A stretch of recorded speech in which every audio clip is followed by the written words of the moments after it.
Friends, welcome to our channel. So friends, today topic వచ్చి Telugu friends, Telugu content AP DSC అలాగే ఇతర పోటీ పరీక్షలకు కూడా అవసరమేది.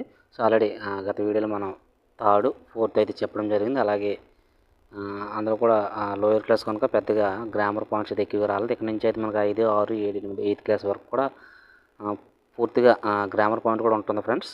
ఓకేనా? ఇంకెవరైనా కొత్తగా మన ఛానల్స్ చూస్తున్నట్లయితే ప్లీజ్ సబ్స్క్రైబ్ చేసుకోండి. లేట్ చేయకుండా టాపిక్ వెళ్ళిపోదాం.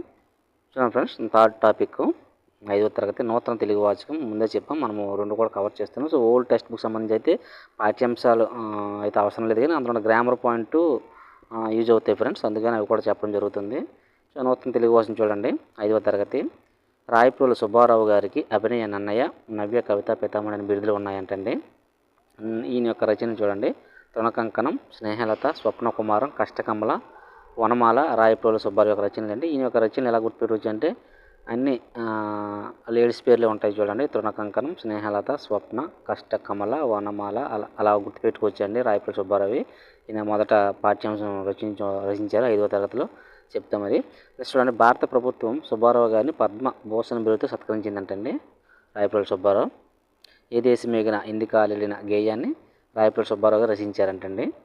ఈయన 1893 సెప్టెంబర్ 11వ తేదీన చికాగోలో కొలంబస్ హాలులో సర్వమత సభలో స్వామి వివేకానంద చక్కని ఉపన్యాసం ఇచ్చారంటండి. స్వామి వివేకానంద ఎప్పుడు ఇచ్చారంటే 1893 సెప్టెంబర్ 11వ తేదీ, చికాగో అండి. ఇది మన జీకే పరం కూడా యూజ్ అవుతుంది ఈ బిట్టు. నెక్స్ట్ చూడండి, ప్రార్థనలు కర్మకలాపాలు చిత్తశుద్ధికి పనికి వస్తాయి. విగ్రహారాధన ధ్యానానికి ఉపయోగపడుతుంది. భగవంతుని దర్శనం లభించాలంటే ముందుగా మనలోని అహంకారం నశించాలని చెప్పింది ఎవరంటే వివేకానందుడు అండి. ఓకేనా? నెక్స్ట్ చూడండి, సాయం ఒక డాష్ అంటుండండి. సాయం అనేది ఒక అనువాద కథ అంటండి. ఇది కూడా మనకి టెక్స్ట్ బుక్లో ఉంటుంది. జాక్ కోప్ దక్షిణాఫ్రికాకు చెందిన కవి, కథకుడు మరియు నవల రచయితుడండి. నవల రచయిత. అమ్మ అటు చూడు, ఆ పిచ్చుక తీగలు ఇరుక్కుపోయింది అని చెప్పింది ఎవరంటే రవి అండి. ఇదంతా కూడా పాఠ్యాంశంలో వస్తుంది. ఒకసారి టెక్స్ట్ బుక్ చూస్తే మనకు అర్థమవుతుంది. సో ఇక్కడ మన బిట్స్ రూపంలో ఇచ్చాడు కనుక ఇవి ఒకసారి చూసి మళ్ళీ ఆబ్జెక్టివ్ టైప్ బిట్స్ ప్రాక్టీస్ చేస్తే ఇంకా తెలుగుకి సంబంధించి అయితే ఇంకా ఏమి పోవు బిట్స్. చూడండి, సాయం పాఠంలో ఇతివృత్తం ఏంటి అడిగాడండి. సాయం పాఠంలో ఇతివృత్తం పరోపకారం అండి, బోతదయ్య. ఓకేనా? నెక్స్ట్ చూడండి, తన దేహాన్ని కోసి ఇచ్చి పౌరాన్ని కాపాడిన చక్రవర్తి ఎవరండి? చిబ్ చక్రవర్తి అండి. ఇది 1 or 2 times బిట్ వచ్చిందండి టెట్లలో. నెక్స్ట్, బాపూజీ మీరు మట్టిలో మాణిక్యాలు వెలుగు తీయగలరు, అందువలనే మీరు మహాత్ములు, మీ భావాన్ని అందుకోలేక నన్ను మన్నించండి అని బాపూజీ పాదాలను సృష్టించిన వారు ఎవరంటే మహాదేవజీ అండి. ఎవరు? మహాదేవజీ. కరుణశ్రీ పిల్లల కోసం తెలుగు బాల శతకం రచించారండి. ఇది ఆల్రెడీ మనం 3rd వచ్చింది, 4th వచ్చింది, ఇది 5th కూడా ఉంది. కరుణశ్రీ, ఉదయశ్రీ చెప్పాం కదా, అవి తెలుగు బాల శతకం, జంధ్యాల పాపయ్య శాస్త్రి. నెక్స్ట్, జంధ్యాల పాపయ్య శాస్త్రి గారి కరుణశ్రీగా ప్రసిద్ధులండి, మనకు ఆల్రెడీ తెచ్చేది తెలుసు. నెక్స్ట్, జమదగ్ని అనే కలం పేరుతో చిరుకుపల్లి జమదగ్ని గారు రచనలు చేశారండి. ఇది ఇంపార్టెంట్. జమదగ్ని పేరులోనే ఉంది, జమదగ్ని శర్మ గారు. ఈయన చిరుకుపల్లిని పేరుతో రచనలు చేశారండి. జమదగ్ని అనే కలం పేరుతో పిల్లల మనస్తత్వ చిత్రణ ప్రధానంగా జమదగ్ని గారు కథలను రాశారు. కొండవాగు పాఠ్యాంశం అండి. ఇది లేఖ ప్రక్రియలో ఉంది, ఇది కూడా టెట్లో వచ్చిందండి. ఒకసారి మీరు గమనిస్తే ఇక్కడ అన్ని పాఠ్యాంశాలు ఇక్కడ ఇవ్వట్లేదండి. తెలుగు అకాడమీ కంటెంట్లో చూడండి, కొన్ని ఇచ్చాడు. ఆ కొన్ని కూడా మనకు ఆల్రెడీ టెట్లో వచ్చాయండి కదా. టెట్లో ప్రశ్న పత్రాలు చూస్తే ఇక్కడ మనం చెప్పేవన్నీ కూడా వచ్చాయి. సో అంటే అది ఏ విధంగా ప్రశ్న పత్రం తయారు చేస్తారని ఒకసారి ఆలోచించుకోవచ్చు. So Telugu academy textbook దాటి అయితే బిట్స్ పోవు. సో అన్ని పాఠ్యాంశాలు ఇక్కడ ఇవ్వట్లేదు, కొన్ని ఇంపార్టెంట్ ఏవైతే అవే ఇస్తున్నారు, వాళ్ళు కూడా అవే ప్రింట్ చేశారు. చూడండి, చూడాలనుకోవాలి కానీ ప్రకృతిలో ప్రతి దృశ్యం అందమైనదే, వినాలనుకోవాలి కానీ ప్రకృతిలో ప్రతి శబ్దం అద్భుతమైనదే. ఈ వాక్యాలు ఏ పాఠ్యాంశంలో ఉంది? కొండవాగు పాఠ్యాంశం ఉందండి. ఓకే, ఈ కొండవాగు పాఠ్యాంశం ఏ ప్రక్రియ అంటే లేఖ ప్రక్రియ అండి. జనని జనకుల గొలుచుట తనయుగులకు ముఖ్యమైన ధర్మము జనని పద్య పాదాలను ఎవరు రచించారంటే శ్రీనాథుడు రచించారండి. ఇది కూడా 1 or 2 times వచ్చినట్టు ఉందండి బిట్టు 2023-24 సెట్ పేపర్లో. నెక్స్ట్ చూడండి, ఏడిది కామేశ్వరరావు రేడియో అన్నయ్యగా ప్రసిద్ధులండి. ఇది కూడా వచ్చిందండి. ఎందుకంటే ఒక టెట్ ఎగ్జామ్ జరుగుతుంది, 19 నుంచి 20 సెషన్లు ఉంటాయండి. సో ఆ విధంగా ఏదో ఒక సెషన్లో అయితే ఈ బిట్స్ కవర్ అయ్యాయి. అందుకని మనకి ఎక్కడ చూసినట్టు అనిపిస్తుంటుంది బిట్లు చదివేటప్పుడు. నెక్స్ట్ చూడండి, రాష్ట్ర గీతం, జైలు రోజులు, ఇండోనేషియా చరిత్ర మొదలైనవి ఈడి కామేశ్వరరావు గారి రచనలు అంటండి. రాష్ట్ర గీతం, జైలు రోజులు, ఇండోనేషియా. నెక్స్ట్, పాలేరు నుంచి పద్మశ్రీ వరకు అన్నది బోయి విమాన్ గారి స్వీయ చరిత్ర అండి. ఇంపార్టెంట్ ఇది. ఉడుసులు కాలిపోతాను, ఇది కూడా ఆయిందే. నెక్స్ట్, మధుగీత, ఇలాంటి ఖండకావ్యాలు బోయి భీమన్ రచనలు అండి. ఇక్కడ ఏమంటాడండి, కింది వాటిలో బోయి భీమన్ గారి ఖండకావ్యాలు అడుగుతాడండి, లేదంటే స్వీయ రచన ఏదైనా అడుగుతాడండి. ఓకేనా. నెక్స్ట్ జై గీతంలో అంబేద్కర్ దేశానికి చేసిన సేవల్ని కొనియాడాడు. రాజుగారు అడిగిన చిక్కు ప్రశ్నను విడమార్చి జవాబు చెప్పింది ఎవరు? వెన్నెల అండి. ఇది కూడా కంటెంట్ టెక్స్ట్ బుక్ పాఠ్యాంశంలో పెట్టింది. 90 ఆమడాలని వెళ్ళి తోలుబొమ్మలు ఆడాలని చూడాలనేది ఏంటంటే ప్రాచీన నానుడు అండి. ఇది కూడా వచ్చిందండి టెట్లో. వీటి కూడా ప్రాచీన నానుడి జాతీయమా అని అడిగాడండి అప్పుడు. 90 ఆమడాలైనా వెళ్ళి తోలుబొమ్మలు ఆడాలనేది. నెక్స్ట్ మహారాష్ట్ర నుంచి వలస వచ్చిన ఆర్య కులస్తుల నుంచి తోలుబొమ్మలాట ఇతర కులస్తులకు నేర్చుకున్నారండి. ఆర్య కులస్తులు తోలుబొమ్మలు 1 అడుగు నుంచి 4-5 అడుగులు ఎత్తు వరకు తయారు చేసుకుంటారండి. తోలుబొమ్మలు అనేవి 1 అడుగు నుంచి 4-5 అడుగులు ఎత్తు వరకు కూర్చుకుంటారు. జుట్టుపోలుగాడు, కేతుగాడు, బంగారక్క లాంటి పాత్రలు ఎక్కడ కనిపిస్తాయి అంటే తోలుబొమ్మలాటలో కనిపిస్తాయి అంటే మనకి. ఓకేనా. నెక్స్ట్ బిట్ చూడండి ఫ్రెండ్స్. తప్పెడి గుండ్లు అనేవి ఉత్తరాంధ్రలో ఎక్కువగా కనిపిస్తుంది. సో తప్పెడి గుండ్లు అనేవి ఎక్కడ ఎక్కువగా కనిపిస్తుంది అంటే ఉత్తరాంధ్రలో మనకు కనిపించే కోలాటం అండి. ఇది ఒక ఇలాంటిది. కోలాటం నృత్యంలో సుమారు 16 నుంచి 40 మంది వరకు పాల్గొంటారు. రోట్లో తోలదూర్చి రోకట పోటుకు విరిచినట్లు అనేది ఏంటి అంటాడండి. వెరీ వెరీ ఇంపార్టెంట్ అండి. ఈ టైప్స్ అయితే వస్తాయండి. సామెత జాతీయమని అడుగుతాడు. సిద్ధేంద్ర యోగి కూచిపూడి నాట్యకళకు మూల పురుషుడు అండి. ఎవరంటే సిద్ధేంద్ర యోగి అనేవాడు. ఇక్కడ చూడండి జీకే పరం కూడా చాలా బిట్స్ కవర్ అవుతాయండి తెలుగు కంటెంట్లో. సిద్ధేంద్ర యోగి రచించిన భామా కలాపం తెలుగులో మొట్టమొదటి నృత్య నాటకం అండి. సో చూడండి తెలుగులో మొట్టమొదటి నృత్య నాటకం ఏది అంటే భామా కలాపం. ఇది ఇక్కడ తెలుగు కంటెంట్లో అడగవచ్చు, జీకేలో లేదా కరెంట్ అఫైర్స్లో కూడా అడగవచ్చు అండి. నెక్స్ట్ రాయలసీమ సౌందర్యాన్ని విషాదాన్ని సమంగా చిత్రించిన రచన పెన్నేటి పాట అండి. ఈ పెన్నేటి పాట రచించేటప్పుడు విద్వాన్ విషయం అండి. ఇది కూడా ఈ బిట్ అయితే వచ్చిందండి, గత ప్రశ్న పత్రంలో ఉంటుంది బిట్టు. నెక్స్ట్ చూడండి. మీ మాటలు చాలా తిక్మగ్గా ఉన్నాయి, ఈ మడుగు మహాసముద్రం వలె ఉంది, అనవసరంగా భయపడుతున్నారు కాబట్టి మనం ఇక్కడ నుండి కదలడం మంచిది అన్నది ఎవరంటే దీర్ఘసుతుడు అండి. ఇది గత ఓల్డ్ టెక్స్ట్ బుక్లో 10th క్లాస్లో కనిపిస్తుంది ఈ లెసన్. మనకి ఇక్కడ ఇప్పుడు 5th క్లాస్లో ఇచ్చాడు. అనుభవాలు జ్ఞాపకాలు అనేది ఎవరి రచన అంటే శ్రీపాద సుబ్రహ్మణ్య శాస్త్రి ఆయన యొక్క స్వీయ రచన అండి. ఇది కూడా శ్రీపాద సుబ్రహ్మణ్య శాస్త్రి యొక్క స్వీయ చరిత్ర ఏదంటే అనుభవాలు జ్ఞాపకాలండి. నెక్స్ట్ బిట్ చూడండి. ఆత్మబలి రక్షాబంధనం నవలలో శ్రీపాద సుబ్రహ్మణ్య శాస్త్రి గారు రచించారు. ఇది కూడా ఈయన యొక్క రచనలే. చెంపదగిన ఎట్టి శత్రువు తన చేత జిక్కనేని గీడు చేయరాదు ఈ పదపంక్తుములు ఎవరివి లేదా ఎవరు రచించారంటారండి. వేమన్ అండి. Very very important. పురుషులను బోధించే పదాలు మహత్తులు అంటారండి.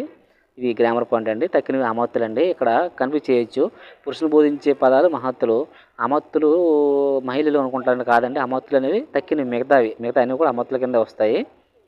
నెక్స్ట్ చూడండి. వాక్య నిర్మాణంలో స్త్రీలను సంబోధించే పదాల ఏకవచనంలో అమత్తులలోను, బహువచనంలో మహత్తుల్లోనూ చేరుతాయి అంటండి. సో అంటే ఓన్లీ లేడీసే కాదు, మిగతా ఇంకొంటాయి కదా, అవన్నీ కూడా కలిపి అమత్తుల కింద చెప్పవచ్చు మనము. స్త్రీలను బోధించే పదాలను విడిగా చెప్పాలంటే మహతి వాచకాలు అంటారండి. ఇది ఇంపార్టెంట్. ఓన్లీ స్త్రీలను బోధించాలంటే మహతి వాచకాలండి. ఓన్లీ పురుషులను బోధించాలంటే మహత్తులండి. మిగతా అవన్నీ కూడా అమత్తుల కింద మనం చెప్పవచ్చు అండి. అవి కూడా ఏకవచనంలో. ఓకేనా. నెక్స్ట్ తొలి తెలుగు శాసనం అండి కల్లమల్ల శాసనం అండి. Very very important. తొలి తెలుగు శాసనం కల్లమల్ల శాసనం. తెలుగులో మొదటిసారి శాసనాలు వేసిన వారు ఎవరంటే చోళులండి. ఇదంతా కూడా కంటెంట్ బిట్సే. భారతదేశంలో తొలితరం మానవ శాస్త్రవేత్తలు గిడుగు వెంకట రమణమూర్తి గారు ఒకరిగా ప్రసిద్ధి చెందారండి. ఈయన బాలకవి శరణ్యం, ఆంధ్ర పండిత విశక్కుల భాషా భేజనం ఇవన్నీ కూడా ఈయన యొక్క రచనలండి. ఈయన సవర భాషకు ఆద్యులండి రామమూర్తి గారు. నెక్స్ట్ చూడండి. గ్రాంధిక భాష అండి. గ్రాంధిక భాష స్థానంలో ప్రజలు వాడుక భాషకు పట్టం కట్టిన యోధుడు గిరిగి రామమూర్తి అండి. ఈయన యొక్క డేట్ ఆఫ్ బర్త్ని మనము తెలుగు భాష దినోత్సవం మనం జరుపుకుంటాం. నెక్స్ట్ చూడండి. ఇటుకల పండుగ అండి. ఇది విశాఖ విజయనగరం జిల్లాలో గిరిజనులు జరుపుకుంటారండి. Very very important. ఇటుకల పండుగ అనేది విశాఖ విజయనగరం ఏజెన్సీ అక్కడ జరుపుకుంటారండి. ఇది డైడే మామూలే అడతోరన్ పాయితయే అనేది సవర భాష అండి. చెప్పాం కదా సవర భాష గిరిగి రామమూర్తి గారు దానికి ఆద్యులండి. ఆ భాషను డెవలప్ చేసింది. నెక్స్ట్ చందమామ అండి. చిక్కని తేనె తేవే అనేది తెలుగు భాష అని చెప్పారండి. క్రైస్తవులు అతిపెద్ద పండుగ వచ్చి క్రిస్మస్ అండి. దీనిని ప్రతి సంవత్సరం డిసెంబర్ 25 జరుపుకుంటారు. సావిత్రిబాయి పూలే మొదటి మహిళా ఉపాధ్యాయుని అంటండి. సరోజిని నాయుడు భారత కోకిల. ఇది ఆల్రెడీ బిట్టు ఇంగ్లీష్లో మనకు వచ్చిందండి. నెక్స్ట్ చూడండి. ఆతుకూరు మొల్ల అండి. తెలుగులో రామాయణం రచించిన తొలి కవయిత్రి అండి. తెలుగులో రామాయణం రచించిన తొలి కవయిత్రి అండి ఆతుకూరు మొల్ల. నెక్స్ట్ తరిగొండ వేంగమాంబ అండి. తరిగొండ వేంగమాంబ యక్షగాన రచనలు ప్రసిద్ధులు ఈవిడ. అష్టగంటలండి. అష్టగంటలు అనే పేరుతో 8 మంది రాతగాళ్ళు నియమించి తన గ్రంథాలకు ప్రతులు రాయించిన గొప్ప కవిత్రి ఎవరంటే తరిగొండ వేంగమాంబ. ఓకేనా. Very very important. ఈవిడ యక్షగాన రచనలో సిద్ధవస్త్రాలంటండి. అయితే వేంగమాంబ ప్రతిరోజు ఎవరికి హారతి ఇచ్చేదంటే శ్రీనివాసుడు ముత్యాల హారతి ఇచ్చేదండి శ్రీనివాసుడికి. తాళ్ళపాక వారి లాలి తరిగొండ హారతి అనేది నానులో ఉందండి. అంటే తాళ్ళపాక వారు ఆయన యొక్క రచనలు ఉంటాయి కదా, అన్నమయ్య కీర్తనలు అంటాం కదా, అవి లాలి పాటలా ఉంటే తరిగొండమ్మ హారతి, ఆవిడ హారతి అనేది ముత్యాల హారతి ఇచ్చింది కదా, అలా నానుడి అనేది వచ్చిందండి. నెక్స్ట్ సుజన రంజని సమాజం అనే సేవా సంస్థను స్థాపించింది ఎవరంటే పొనక కనకమ్మ అండి. ఇది ఇంపార్టెంట్, పొనక కనకమ్మ. చెందూరు రత్నమ్మ మహిళా పారిశ్రామిక సంఘం ఏర్పాటు చేశారంటే ఎవరంటే చెందూరు రత్నమ్మ. ఇవన్నీ కూడా డైరెక్ట్ టెక్స్ట్ బుక్లో పాఠ్యాంశాలు చూసుకుంటే బిట్లన్నీ కనిపిస్తాయండి. వెరీ వెరీ ఇంపార్టెంట్, ఎక్కడో బయట అయితే కాదు. నెక్స్ట్ కళ్ళు మానండోయ్ బాబు అంటూ ఎలుగెత్తి చాటిన వారు శ్రీమతి జయంతి సూరమ్మ అంటండి. క్రియా సహిత వాక్యములు ఒక సమాపక క్రియ ఉంటుంది. ఓకేనా, క్రియా సహిత వాక్యములు ఒక సమాపక క్రియ ఉంటుంది. క్రియా రహిత వాక్యంలో క్రియాపదం అనేది ఉండదండి. ఇది గ్రామర్ చెప్పేటప్పుడు మనం అక్కడ చెప్దాం నీట్గా. చూడండి, ఒక వాక్యంలో ఒక సమాపక క్రియ, ఒకటి లేదా అంతకు మించి అసమాపక క్రియలు ఉంటే అది సంక్లిష్ట వాక్యం అంటారండి. చూడండి, బాగా గమనించండి. ఒక వాక్యంలో ఒక సమాపక క్రియ అంటే పూర్తి అయిపోయిన వాక్యం క్రియ ఉండాలి, పని ఉండాలి. ఒకటి కంటే ఎక్కువ అసమాపక క్రియ ఉంటే అది సంక్లిష్ట వాక్యం. ఫర్ ఎగ్జాంపుల్, నేను భోజనం చేసి టీవీ చూసి నిద్రపోయాను అనేది ఏ వాక్యం అవుతుందంటే సంక్లిష్ట వాక్యం అవుతుంది. ఎందుకంటే నేను భోజనం చేసి అక్కడ ఒక అసమాపక క్రియ, టీవీ చూసి అక్కడ అసమాపక క్రియ, నిద్రపోయాను అంటే ఆల్రెడీ కంప్లీట్ అయిపోయింది కాబట్టి సమాపక క్రియ, అది సంక్లిష్ట వాక్యం అవుతుందండి. నెక్స్ట్ చూడండి, ఒక వాక్యంలో ఒకటి కంటే ఎక్కువ సమాపక క్రియలు ఉంటే అది సంయుక్త వాక్యం అవుతుందండి. అంటే నేను స్కూల్కి వచ్చాను, పుస్తకం చదివాను, అదే సంయుక్త వాక్యం అవుతుంది. ఎందుకంటే రెండు లేదా అంతకంటే ఎక్కువ సమాపక క్రియలు ఉంటాయండి. ఓకేనా. నెక్స్ట్, తింటే గారెలే తినాలి, వింటే భారతం వినాలి అనేది కూడా సామెతేనండి. నన్నయ్య 11వ శతాబ్దపు కవి అండి. ఇతనికి ఆది కవి, వాగన శాసనం అనే బిరుదులు ఉన్నాయి నన్నయ్యకు. నన్నయ్య ఆది సభా పర్వాలను, అరణ్య పర్వంలో 142 పద్యం, శారదా రాత్రుల వరకు రచించారండి. ఇక్కడ డైరెక్ట్గా పిన్ టు పిన్ ఇచ్చాడండి, గుర్తుపెట్టుకోవాలి. మామూలుగా అయితే నన్నయ్య ఆది సభా అరణ్య పర్వాలు రచించారంట. బట్ నన్నయ్య ఆది సభా పర్వాలతో అరణ్య పర్వంలో 142 పద్యం వరకు, అది కూడా శారదా రాత్రులు అనే దాని వరకు రచించారంటండి. తిక్కన నెక్స్ట్ తెలుసుగా, నన్నయ్య తిక్కన ఎర్రన మహాభారత కృతులు. తిక్కన 11వ శతాబ్ద కవి అండి. ఈయన మహాభారతంలో 15 పర్వాలు రచించారండి.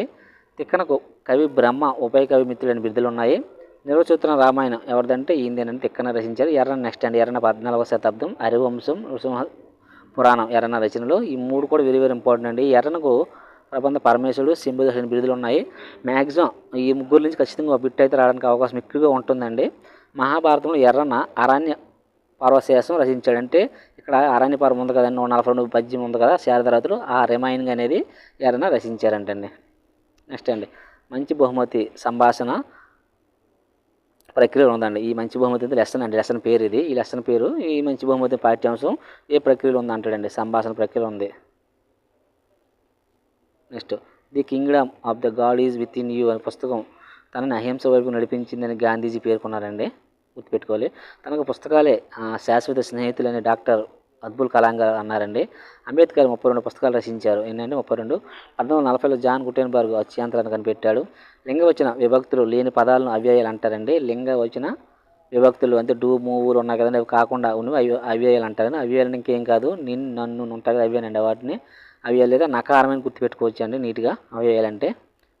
నెక్స్ట్ చూడండి, తనువు రక్తంబు జీవంబు దారవోసి ఋషి వతంశంసులు పెక్కి వెలుండ్లు తపము అనే పద్య పంక్తులను ఎవరు రచించారని నాలం కృష్ణారావు గారు. ఇవన్నీ కూడా పాఠ్యాంశం చివర ఇలాంటివన్నీ కనిపిస్తాయండి ప్రతి పాఠ్యాంశం చివర. వాటిలో ఇంపార్టెంట్ ఏవైతే మనకి ఇక్కడ ఇచ్చాడండి వాడు.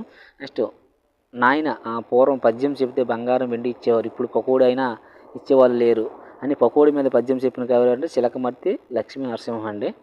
నెక్స్ట్, గయ్యాల గంగమ్మ, పెండ్లి కొడుకు ధరలో కనకమ్మ, పంతులకంతా, గొట్టాలమ్మ మొదలైన రచనలు ఎవరు అంటే చిలకమర్తి రచనలు అండి. అన్నీ కూడా గుర్తుపెట్టుకోవాలి, వెరీ వెరీ ఇంపార్టెంట్ చిలకమర్తి రచనలు. నెక్స్ట్, గయోపాఖ్యానం అండి. అలాగే కీచకవధ నాటకాలను కూడా ఎవరు రచించారంటే చిలకమర్తి రచనలు ఆయన రచించారండి. చిలకమర్తి గారి రచనలు కీచకవధ, గయోపాఖ్యానం, గయ్యాల గంగమ్మ, పెండ్లి కొడుకు ధరలో కనకమ్మ, పంతులకింత, గొట్టాలమ్మ, అలాగే ఈ పకోడి మీద పద్యం అన్నీ కూడా ఆయన యొక్క రచనలే.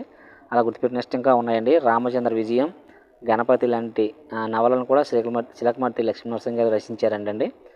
ఓకేనా. సో ఇక్కడ వరకు మొత్తం మనం కంటెంట్ చూసాం. ఈయన తగ్గంచి మళ్ళీ ఇక్కడ బిట్స్ కూడా ఇచ్చాడండి, అంటే ఆబ్జెక్టివ్ బిట్స్ ఇచ్చారు, అది చూద్దాం. వచ్చి ప్రశ్నలు. ఫస్ట్ బిట్టు, అభినవ నన్నయ్య బిరుదుగల కవి ఎవరు అన్నాడండి. ఎవరండి? ఆప్షన్ 3 అండి, రాయపూడి సుబ్బారావు. ఏ దేశం మీద ఇందుకాలిన గేయం రచించింది ఎవరండి? రాయప్రోలు సుబ్బారావేనండి. సాయం అనేది డ్యాష్. సాయం అనే పాఠ్యాంశం ఏంటంటే ఒక అనువాద కథ అండి అది. తన దేహాన్ని కోసి ఇచ్చి పౌరాన్ని కాపాడిన చక్రవర్తి శివ చక్రవర్తి అండి. ఇది పాత టెక్స్ట్ కూడా ఉంది దీని గురించి. తెలుగు బాల శతకం అండి. ఎవరు? కరుణశ్రీ జంజాల బాబాయ్ చేస్తారండి. పిల్లల మనస్తత్వ చిత్రణ ప్రధానంగా కథలు రాసిన వారు ఎవరంటే జమదగ్ని అండి. పిల్లల మనస్తత్వమైన జనని జనకుల గులుచుట తన యొక్క ధర్మము జనని అని చెప్పింది ఎవరంటే శ్రీనాథుడు అండి. ఆ పద్యం పాలేరు నుంచి పద్మశ్రీ వరకు ఎవరు జీవితం బోయి భీమన్ అండి. ఈ గీతంలో అంబేద్కర్ దేశానికి సేవను కొనియాడారు. ఫస్ట్ లెసన్ అండి జై గీతం అండి పాఠ్యాంశంలో. రోడ్లు దాతూచి రోకటి పోటుకు విరిచినట్లు అనేది ఒక సామెత అండి. ఫ్రెండ్స్ ఇక్కడ లేట్ అవుతుంది చెప్పి డైరెక్ట్గా ఆన్సర్ చెప్పేస్తున్నాను. సో మీరు ఒకసారి 1 or 2 టైమ్స్ ఎవరు స్కిప్ చేయొద్దు ఫ్రెండ్స్, దయచేసి స్కిప్ చేయకుండా ఈ వీడియో 1 or 2 టైమ్స్ చూసుకుని మీకు పూర్తిగా టెక్స్ట్ బుక్ చూసే పని అయితే ఉండదు.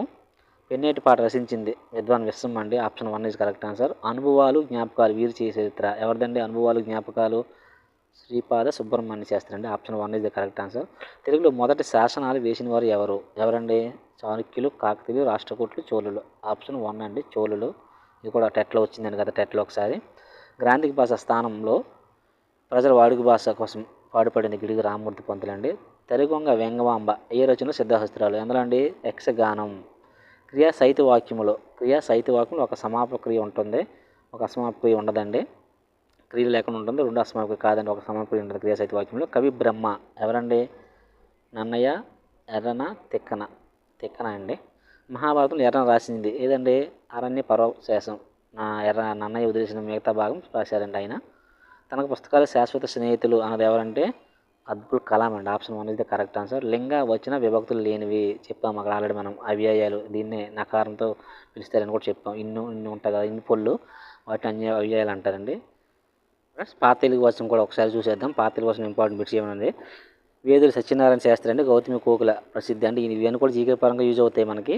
అలాగే గ్రామర్ పాయింట్ మనం ఏవైనా ఇవ్వచ్చు అన్నాడు. గ్రామర్ పాయింట్ మనం తెలుగు గ్రామర్ పాయింట్ అనేది ఓన్లీ టెక్స్ట్ బుక్లో కానీ బయట కూడా ఇచ్చే అవకాశం ఉంది కనుక గుర్తుపెట్టుకోండి. స్వతంత్రోత్సవం అనే గేయం వేదులు సత్యనారాయణ శాస్త్రి రచించారండి. ఇది old text book.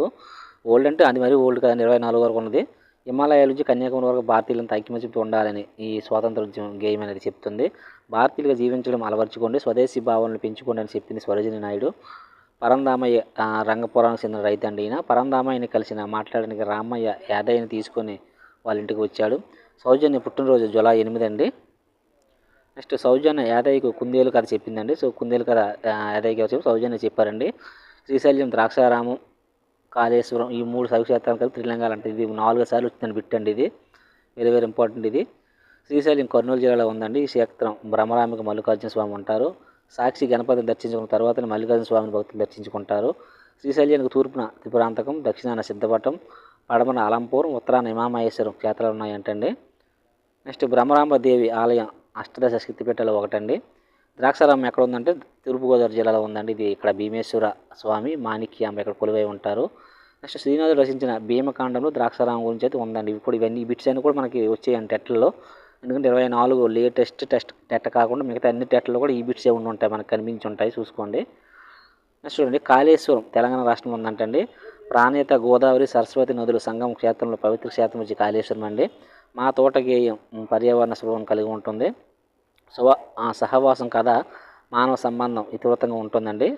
Next Shiva చక్రవర్తి కథలో మానవ విలువలు ప్రధానంగా ఉంటాయి. శివ చక్రవర్తిని పరీక్షించడానికి ఇంద్రుడు డేగగా, అగ్నిదేవుడు పౌరంగా వచ్చాడండి. గోపి డప్పు కథ ఇది కూడా పాఠ్యాంశమే. ఈ పాఠ్యాంశంలో పిల్లల స్వభావం ప్రధాన ఇతివృత్తంగా ఉంది.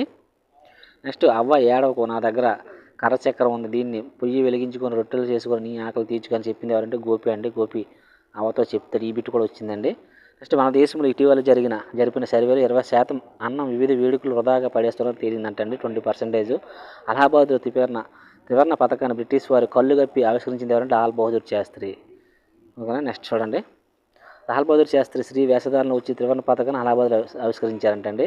1931 ఆగస్టు 6వ తేదీన భారత జాతీయ కాంగ్రెస్ జాతీయ జెండాను ఆవిష్కరించింది. కాషాయం, తెలుపు, ఆకుపచ్చ రంగుల మధ్యలో రాట్నం గుర్తుకు రూపొందించిన జెండా 1931 ఆగస్టు 6న జాతీయ కాంగ్రెస్ సంబంధించిందంటే. పింగళ వెంకయ్య రూపొందించిన జాతీయ జెండాలో రాట్నానికి బదులు సారనాథ స్థూపం అశోకుని ధర్మచక్రం ఉంటుందంటండి. సో ఓల్డ్ టెక్స్ట్ బుక్స్ ఎక్కువ బిట్స్ మనకు బాగా కవర్ అవుతాయి అండి, ఇంపార్టెంట్ ఉంటాయండి న్యూ టెక్స్ట్ బుక్స్ కన్నా. బట్ రెండు చూసుకుని మంచిదే. పింగళ వెంకయ్య రూపొందించిన 1947 జూలై 22 ఆమోదించిందండి ఈ జెండా. పింగళ వెంకయ్య రచించిన జెండా అనేది నెక్స్ట్ కాషాయ రంగు ధైర్యానికి త్యాగానికి అంటే దేశభక్తికి ప్రతీక, తెలుపు రంగు శాంతికి సత్యానికి, ఆకుపచ్చ రంగు నమ్మకానికి సమృద్ధికి సంకేతం అండి. అశోక్ ధర్మచక్రం 24 ఆకులు 24 గంటలకు, అలాగే క్రమశిక్షణకు ధర్మానికి న్యాయానికి సంకేతం అంటండి. ఇది సూర్యబింబానికి సూచిక అంటండి. నెక్స్ట్ జాతీయ పతాకానికి సంబంధించి నిబంధనలు పెట్టేది ఎవరంటే బ్యూరో ఆఫ్ ఇండియన్ స్టాండర్డ్స్ అండి. వెంకయ్య గారు 1876 సంవత్సరం ఆగస్టు 2వ తేదీన కృష్ణా జిల్లా పెనుమార్లో జన్మించారండి. గాంధీజీ ఏ పారితోషికం కోసం ఈ సేవ చేశారు? కొల్లాయితోనే ఉల్లాసంగా జీవితం గడుపుతున్నారు. నిస్వార్థ సేవకు పారితోషికాలు ఉండవు. సేవ చేయడమే కొన్ని జీవితాలకు పారితోషికం. నేను అలాంటి సేవే చేశాను.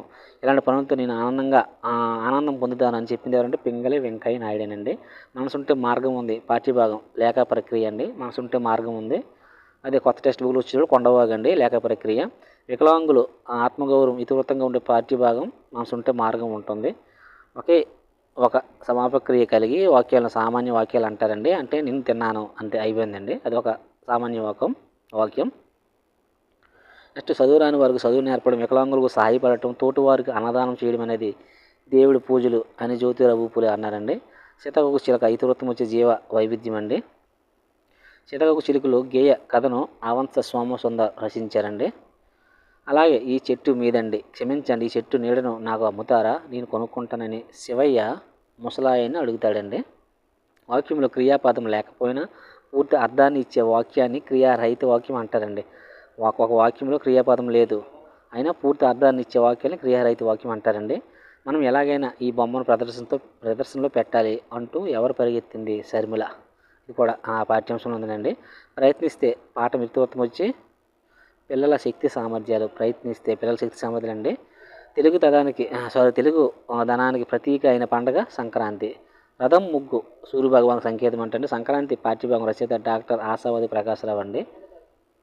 నెక్స్ట్ చూడండి, కొలను దేవరకు గుబ్బియ్యాలు, యాదవుల స్వామి గుబ్బియ్యాలని ప్రస్తావన తెచ్చిన వారు అన్నమయ్యాచార్యులండి. నెక్స్ట్ ఏరా తమ్ముడు నీళ్ళ కోసం వచ్చావని రామన్నని ఎవరు పలకరించారంటే విజయక్క పలకరించింది. రామన్న కథలకు మూలం వచ్చి పూల పొట్లాలండి. 1840 సంవత్సరంలో జాన్ గుటెన్బర్గ్ వచ్చిందని కనుక్కున్నాడు. 1840 కరెక్ట్గా చెప్పాలంటే 1448 అనుకుంటాండి. మనకి హిస్టరీలో వస్తుంది ఇది. ప్రపంచ పుస్తక దినోత్సవం అండి ఏప్రిల్ 23. వెరీ ఇంపార్టెంట్ జీకే పరం కూడా యూజ్ అవుతుంది ఇది. ప్రపంచ పుస్తక దినోత్సవం ఏప్రిల్ 23 అండి. గాడిచర్ల అరవిసత్వరావు గ్రంథాలయ ఉద్యమాన్ని చేపట్టింది. ఎలా గుర్తుపెట్టుకుంటే మన స్కూల్ సెలవులు ఉంటాయి కదండి, ఏప్రిల్ 23 నుంచే కదా మనకి స్కూల్స్ పాఠశాలలో హాలిడేస్, అలా గుర్తుపెట్టుకోవచ్చు. సో ఏప్రిల్ 23 పాఠశాల సెలవు కాబట్టి ఆ నెక్స్ట్ రోజున మనం చదువుకొని గుర్తుపెట్టుకోవచ్చు. ప్రపంచ పుస్తక దినోత్సవం. గాడిచర్ల అరవిసత్వరావు గ్రంథాలయ ఉద్యమాన్ని చేపట్టారు. సిరిగిన చొక్కాయను తొడుక్కో మంచి పుస్తకం చెప్పింది ఎవరంటే కందుకూరు వీరేశలింగం అంటండి. పుస్తకాలు లేని గది ఆత్మ లేని శరీరం లాంటిది అంటండి. వృధా చేయం పాఠ్యాంశం ప్రధాన అంశం ఏంటంటే నైతిక విలువలు. పాఠ్యాంశం పాఠం పేరు బట్టి మనం చెప్పవచ్చు అండి వృత్తం ఏంటి అనేది. వృధా చేయం పాఠ్యాంశం ఏ రూపంలో ఉందో సంభాషణ రూపంలో ఉందంటండి. ఏమిటి శైలిజ అలా గోడవైపు కన్నరపకుండా చూస్తున్నాం అన్నది లక్ష్మి అంటండి. ఈ మాటలు వృధా చేయం పాఠంలోనివి. వేమన శతకం అండి ఏ ఛందస్సులో ఉంటుందంటే ఆట వెలది ఛందస్సులో ఉంటుంది. సుమతి శతకం బద్దిన, వేమన శతకం వేమన, కుమార శతకం పక్కి అప్పల నరసయ్య అండి. మహాభారతం వచ్చి నన్నయ్య భట్టు తెలిసింది. తెలుగు బాల శతకం వచ్చి కరుణశ్రీ జంజాల బాబాయ్ చేస్తారు. తెలుగు బిడ్డ శతకం వచ్చి నార్ల చిరంజీవి అండి. ఇవన్నీ ఒకేలా ఉంటాయి, కన్ఫ్యూజ్ అవుతారు. తెలుగు బాల శతకం వేరు, తెలుగు బిడ్డ శతకం వేరు. పెద్దవారి మాటలు విందులు కావు మందులు అని పేర్కొంది శ్రీ సత్యసాయి అండి. తెలుగు వైభవం గేయకర్త వచ్చి దాశరథి కృష్ణమాచార్యులు అండి. తెలుగు వైభవం అనేది గేయకర్త. సో ఫ్రెండ్స్ ఇది ఇక్కడతో అయితే మనకి ఓల్డ్ టెక్స్ట్ బుక్ సంబంధించి ఇక్కడ ఒకసారి బిట్స్ ఇచ్చాడు. ఈ బిట్స్ కూడా ఒకసారి మనం చూసాక మనకి ఇక్కడితో ఈ వీడియో కంప్లీట్ అయిపోతుంది. ఫస్ట్ బిట్ చూడండి, వేదుల సత్యనారాయణ గారు బిరుదు అడిగాడండి. వేదుల సత్యనారాయణ గారు బిరుదు గౌతమి కోకిల అండి. నెక్స్ట్ చూడండి, సౌజన్య యాదయ్యకు ఈ కథ చెప్పింది. సౌజన్య యాదయ్యకి ఏ కథ చెప్పిందండి? ఆప్షన్ 1 అండి, కుందేలు కథ చెప్పింది. మల్లికార్జున స్వామి దర్శించుకునే ముందు భక్తులు ఎవరిని దర్శించుకుంటారు? ఎవరినండి? సాక్షి గణపతి. శ్రీనాథుడు రచించిన భీమకాండం ఈ క్షేత్రం గురించి ప్రస్తావించి ఉంది. ఏదండి? ద్రాక్షారామం. సహవాసం కథ ఈ వృత్తివృత్తానికి చెందింది. సహవాసం మానవ సంబంధాలండి. Option 4 right answer. శివచక్రవర్తి రచించిన డేగ పావురం ఏ రూపంలో వచ్చారు? ఏ రూపంలో వచ్చారండి? శివచక్రవర్తి రచించిన డేగ ఇంద్రుడు, పావురం వచ్చి అగ్నిదేవుడు అంటే ఆప్షన్ 1 అండి. స్త్రీ వేషధారణ వచ్చి త్రివర్ణ పథకాన్ని అలహాబాద్లో ఆవిష్కరించి బ్రిటిష్ వారికి సవాల్ విసిరిన జాతీయ నాయకుడు లాల్ బహదూర్ శాస్త్రి. అవ్వ ఏడవకు, నా దగ్గర కర్ర చక్రం ఉంది, దీంతో పొయ్యి వెలిగించుకొని రొట్టెలు చేసుకొని ఆకలి తీర్చుకొని చెప్పింది ఎవరంటే అవ్వతో గోపి అండి. Option 2 is the correct answer.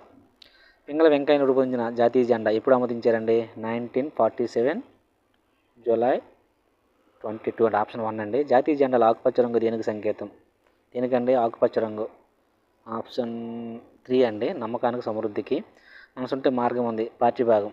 లేక అండి, లేక ప్రక్రియ అని చెప్పాం కదా. చదువురాని వారికి చదువు నేర్పించిన వికలాంగుల కోసం తోటి వారికి అన్నదానం చేయడం అనేది దేవుడి పూజ అని చెప్పింది ఎవరంటే జ్యోతిరావు పూలే అండి. నెక్స్ట్ చూడండి, సీతాకోక చిలుకలు కథను రచించింది. సీతాకోక చిలుకలు ఆప్షన్ 1 అండి, అవంతి సోమనాథ్. ప్రపంచ పుస్తక దినోత్సవం ఏప్రిల్ 23 తెలిసిందే. చిలుకను సొక్కాయం తొడుకు మంచి పుస్తకం కొనుక్కో చెప్పింది ఎవరండి? ఆప్షన్ 1 అండి, కొందరు ఉరేశలింగం. వేమన శతకం ఏ ఛందస్సులో ఉందన్నాడు? వేమన శతకం రచించింది వేమన అండి, బట్ ఇక్కడ ఏ ఛందస్సు అన్నాడండి? ఆప్షన్ 1 అండి, ఆట వెళ్ళింది. సో ఎక్కడితో కంప్లీట్ అండి, ఎక్కడితో పూర్తిగా 5 కొంచెం ఉందండి. పెద్దవారి మాటలు విందులు కావు మందులు అని చెప్పింది ఎవరంటే శ్రీ సత్యసాయి అండి. ఓకేనా. సో ఇక్కడ ఆన్సర్స్ ఇవి. సో ఇక్కడితో మనకి 5వ తరగతి తెలుగు వాచకం న్యూ అండ్ ఓల్డ్ మొత్తం ఓవరాల్గా మనకి చెప్పడం జరిగింది ఫ్రెండ్స్. సో నెక్స్ట్ వీడియోలో 6వ తరగతి తెలుగు వాచకం చూద్దాం. థ్యాంక్